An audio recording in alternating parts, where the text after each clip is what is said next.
kita akan masuk dalam permenungan firman Allah. Mari kita persiapkan hati, pikiran, dan seluruh hidup kita untuk menerima dan menyambut didikan firman. Injil Yohanes pasal 10 ayat 22 sampai 30 menjadi bagian pembacaan perenungan firman Tuhan di pagi hari ini. Saya akan membacakan ayat 27 dan 28 bagi sekalian kita. Domba-dombaku mendengarkan suaraku, dan aku mengenal mereka, dan mereka mengikut aku. Dan aku memberikan hidup yang kekal kepada mereka, dan mereka pasti tidak akan binasa sampai selama-lamanya. Dan seorang pun tidak akan merebut mereka dari tanganku. Demikian pembacaan Injil Tuhan. Yang berbahagia adalah setiap kita yang mendengar, menaruh hati, dan memelihara firman-Nya. Selamat pagi dan salam damai sukacita bagi kita semua. Shalom. Shalom. Pagi ini kita hendak dididik oleh kebenaran firman Tuhan. Mengikut Yesus. Mengikut Yesus adalah tema permenungan firman Tuhan di pagi hari ini. Sebelum itu kita akan masuk dalam latar belakang konteks Injil Yohanes. Ibu bapak saudara-saudari yang diberkati dalam Kristus Yesus, Injil Yohanes menjadi bagian paling banyak mencatat dan juga menjelaskan tentang pelayanan Yesus di daerah Yudea dan Yerusalem. Injil Yohanes lebih banyak mengidentifikasikan rahasia tentang kepribadian Yesus yang tidak banyak dicatat oleh ketiga Injil yang pertama, Matius, Markus, dan juga Lukas. Karena itu, dalam pelayanan Yesus di tengah-tengah masyarakat Yahudi, ketika ia lekat dengan kehidupan masyarakat Yahudi, Yesus kerap kali mengalami banyak kecaman dan dianggap telah menghujat Allah. Ibu bapak saudara-saudari sekalian, hidup di dunia ini tidak pernah terlepas dari persoalan. Manusia dalam hari-harinya diperhadapkan dengan pelbagai kesukaran, kesusahan, dan begitu banyak pergumulan yang dihadapi. Tidak ada ceritanya satu orang pun di dunia ini tidak pernah luput dari persoalan. Masalah yang datang silih berganti menjadi bagian yang erat dan menjadi bagian yang lekat dengan kehidupan manusia. Yesus dalam pelayanannya juga dikecam, bahkan dibenci, juga ditolak oleh masyarakat Yahudi. Banyak fitnah dan kritik ditujukan pada Yesus. Tindakan masyarakat Yahudi, terlebih ahli-ahli Taurat dan orang-orang Farisi, selalu menyoroti, mencari titik lemah pelayanan Yesus agar dapat menjatuhi hukum atas perbuatan yang dilakukan Yesus. Kenyataan cara pandang seperti ini yang kerap kita temui, yang kerap kita jumpai dalam keseharian kehidupan kita. Perlakuan dan tindakan baik seolah menjadi percuma ketika kita sudah tidak disukai oleh orang banyak. Inilah yang sedang Yesus rasakan. Inilah yang sedang Yesus alami. Dan di dalam narasi konteks penulisan Injil Lukas, Injil Yohanes, khususnya dalam Yohanes pasal 10 yang kita baca, ini yang sedang Yesus alami dan ia rasakan. Ibu bapak saudara sekalian, kehidupan Yesus juga sebenarnya sedang merepresentasikan bagaimana kehidupan umat manusia selalu diperhadapkan dengan banyak tantangan. Bahkan tindakan dan cara pikir orang lain yang sebenarnya tidak menyukai kita. Ini yang Yesus rasakan dan ini juga yang sedang kita rasakan, ibu bapak sekalian. Hari-hari ini kita melihat dengan mata jasmani kita lihat dengan kacamata kita bahwa mengikut Yesus, sekali lagi mengikut Yesus bukanlah perkara yang mudah. Mungkin juga sekalian kita mengalami hal yang serupa, hal yang sama.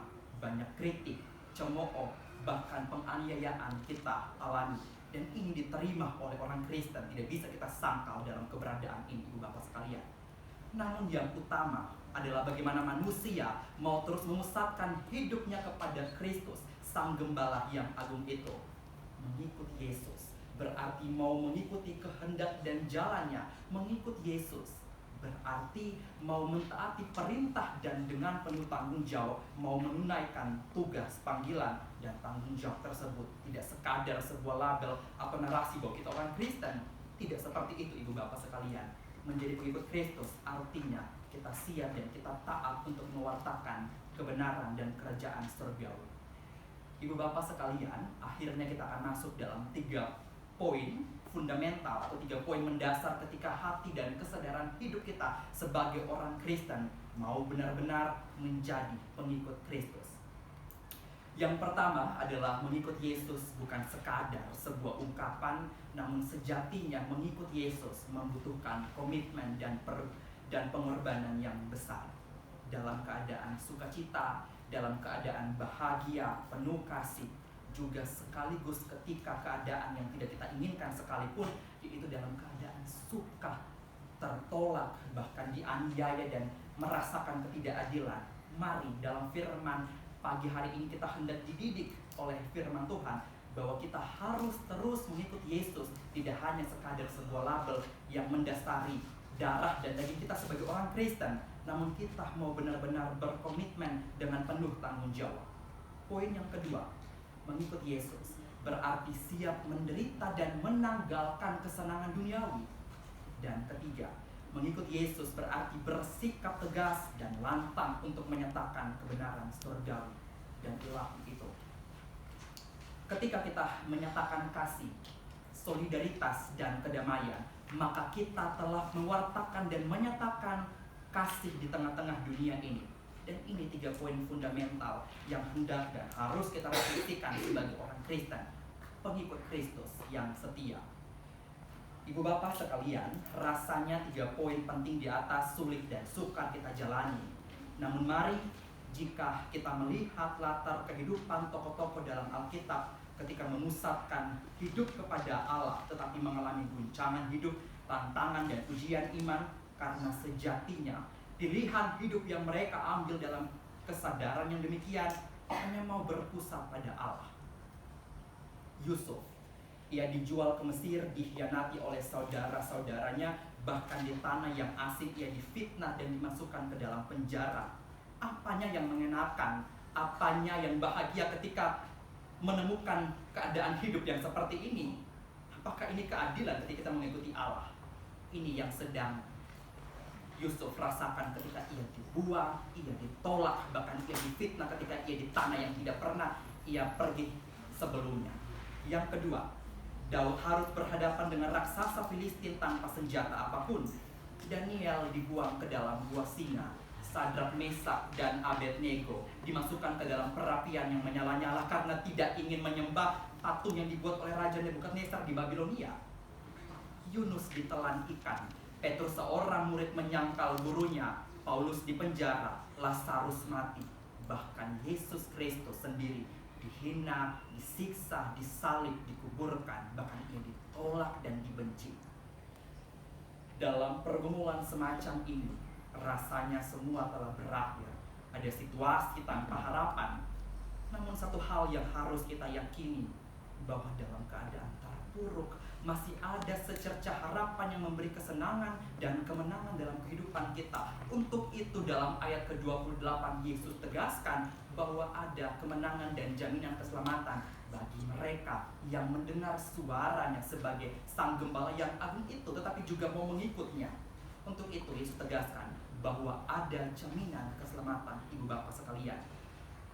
Yusuf akhirnya ia menjadi orang kedua di Mesir, ia menjadi orang penting di Mesir, di tanah asing yang sebelumnya ia dijual, ditolak, bahkan ia difitnah ketika sampai di sana. Goliat dikalahkan oleh Daud. Daniel berhasil menutup katup mulut singa-singa. Sadrak, Mesak, dan Abednego tidak terbakar sekalipun dalam perapian yang menyala-nyala. Kota Niniwe dilawat oleh Tuhan yang sebelumnya Yunus tidak ingin menunaikan tugas panggilannya, tetapi ia berbalik dan pergi ke kota Niniwe, dan akhirnya kota Niniwe dilawat oleh Tuhan. Petrus menjadi batu karang yang teguh dan mendirikan jemaat mula-mula.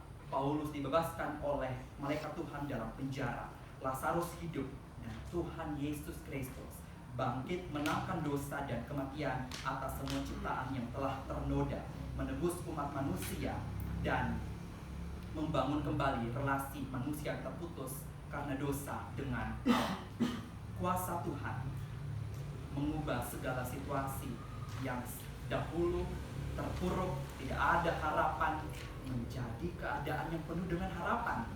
Jadi apapun situasi dan kondisi situasi yang kita alami, ada jaminan keselamatan ketika kita hendak dan mau dalam kesadaran diri dan dengan mantap mau mengikut Yesus.